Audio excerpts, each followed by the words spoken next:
Cuando por fin se hace justicia, lo dejan libre, o sea, no completan como eso. Si ahorita agarran a alguien que es un asesino serial y ha matado a más de 20 mujeres o 20 mujeres apenas registradas, quién sabe a cuántas más, ¿qué es lo que pasaría con la policía? Sí, ¿Tú qué claro. crees?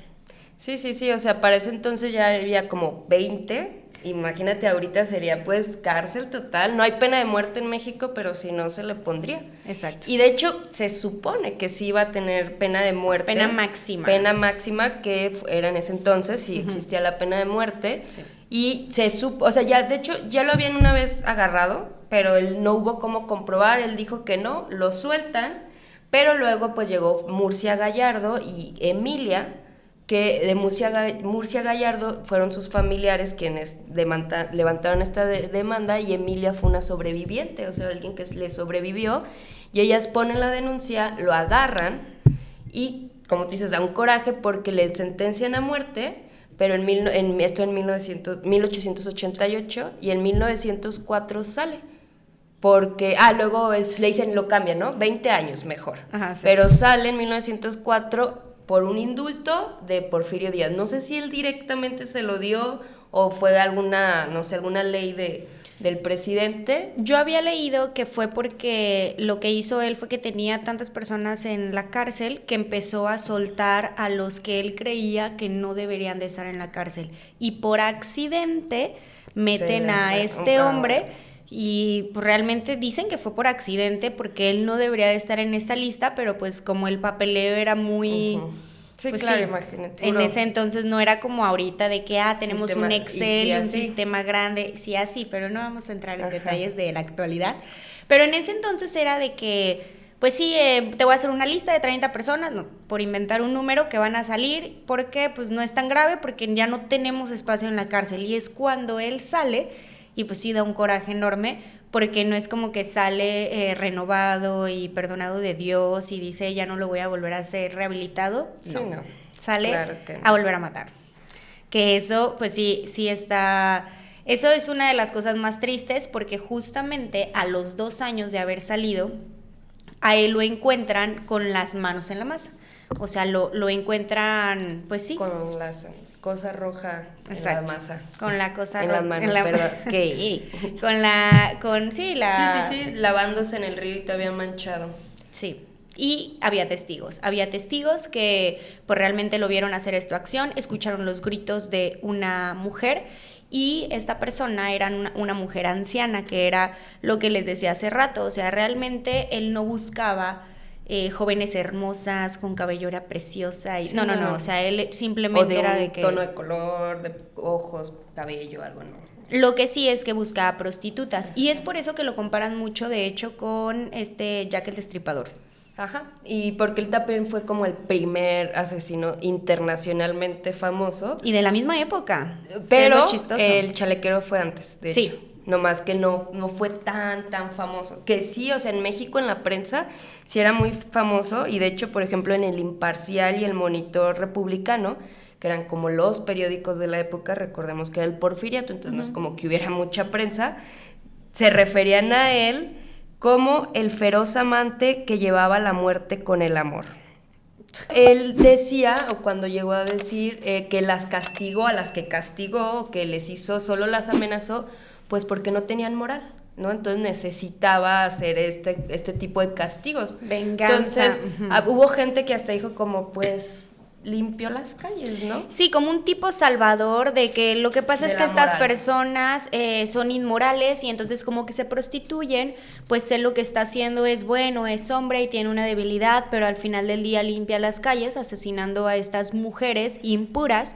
Entonces era esta parte en donde pues sí, él se podía escudar junto con una comunidad muy reducida porque no eran todas las personas, pero muy creyentes en que pues lo inmoral iba en contra de todo, y era más inmoral ser en ese entonces prostituta, ¿sí puedo decirlo? Sí. Bueno, ya lo dije. Era más inmoral ser prostituta que matar degollar a una persona. Aparte, ¿no? Siempre estaba esta doble moral como de, pero ¿por qué estás con ellas? ¿No? Si tú estabas siendo parte de Exacto. ese círculo, eras consumidor de sus servicios. Pero eso no se lo preguntaban. No, o no venía a la mesa, o sea, el chiste Sí, es no. que eran malas mujeres, ¿no? Así es. Y lo chistoso de esto es que este hombre, el chalequero, cuando terminan, o sea, cuando se empieza a hacer famoso, que fue en el 88, me parece, en el 88 fue cuando sale Jack el Destripador. O sea, justamente Jack el Destripador, o sea, yo sé que muchos que nos están viendo van a conocer la historia de Jack el Destripador y no van a conocer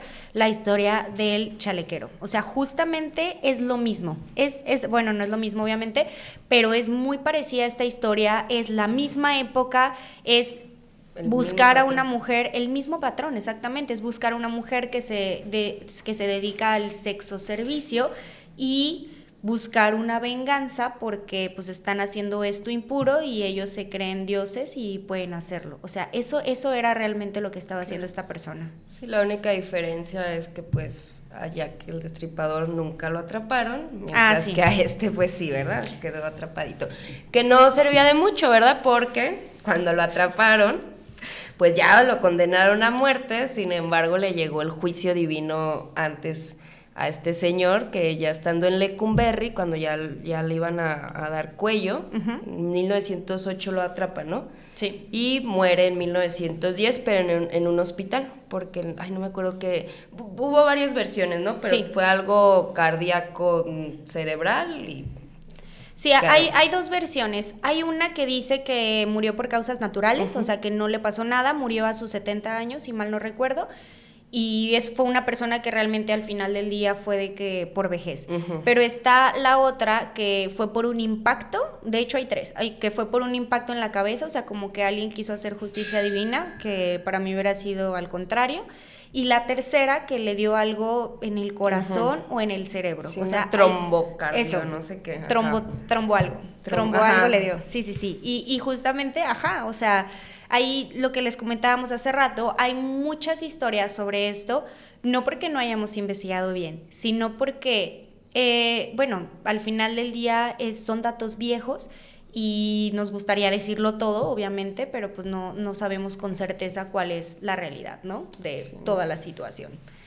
Y bueno, yo les quiero compartir algo que me hizo como mucho clic, que es la anécdota contada de cómo lo atraparon. O sea, porque estuvo muchísimos años haciendo esto, él estuvo diciendo muchos días que lo hacía y todo, pero pues no se hacía justicia total. Y entonces ya cuando dicen, bueno, sí, ya hay que llevárnoslo, sí es un asesino en serie, sí es malvado, porque pues México en ese entonces fue porque lo atraparon, o sea, porque lo atraparon con la sangre en su cuerpo, sangre que no era de él, y es el arresto de cómo ocurrió en 1908, contado como una anécdota, o sea, cómo sucedieron las cosas en ese entonces. Era el 13 de julio de 1908. Antonia, una anciana de mirada cansada, caminaba sola junto al río Consulado.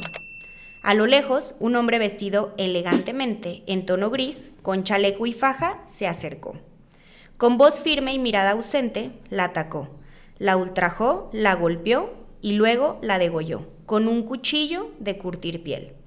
Ella intentó quitarse la mano que le atronaba la garganta, y luego todo fue silencio. Antonia cayó en el agua, su sangre mezclada con el río. Guerrero caminó al borde, se lavó la cara y las manos. Allí testigos lo vieron. Un niño escuchó sus gritos. Un hombre lo vio limpiarse en el agua. Faltaban solo 20 minutos para su detención. Fue capturado con las manos ensangrentadas, ante la mirada de miles. El chalequero había vuelto. Esta vez no hubo perdón, pero murió en prisión antes de ver la justicia completa.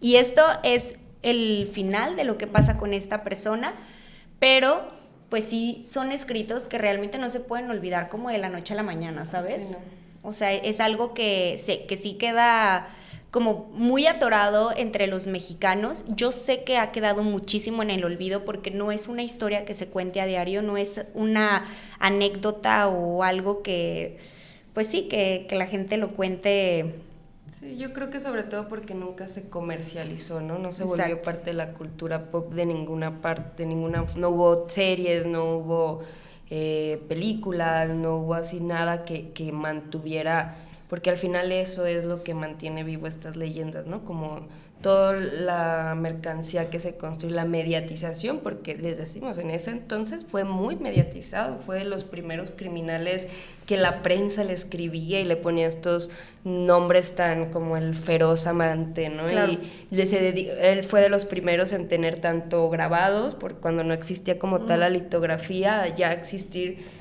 litografías de su rostro, ¿no? Fotos, dibujos, o sea, realmente hasta su figura después se utilizó para hablar de los villistas, para ponerlos como criminales, o sea, era esa silueta en el grabado, era la de él, fue utilizado, o sea, realmente fue parte impactó bastante a la sociedad y se utilizó bastante hasta para vender periódicos, ¿no? Con este tipo de narrativas muchas veces en muchos periódicos fue nombrado, hasta le llamaron el destripador mexicano, sí. el degollador mexicano, ¿no? Del río Consulado, o sea, fue comparado directamente en esa época con Jack el Destripador, pero pues se perdió ahí en el olvido. En la historia. En la historia, y es parte de nuestra cultura paranormal o no, pues no tanto paranormal, pero de creepy, ¿no? De México, que es pues muy sí es extensa. paranormal porque es fuera de lo normal, bueno, a lo pues que estamos acostumbrados. O sea, yo sí le llamaría paranormal, no paranormal como lo conocemos de que fuera de la física, etcétera, pero sí,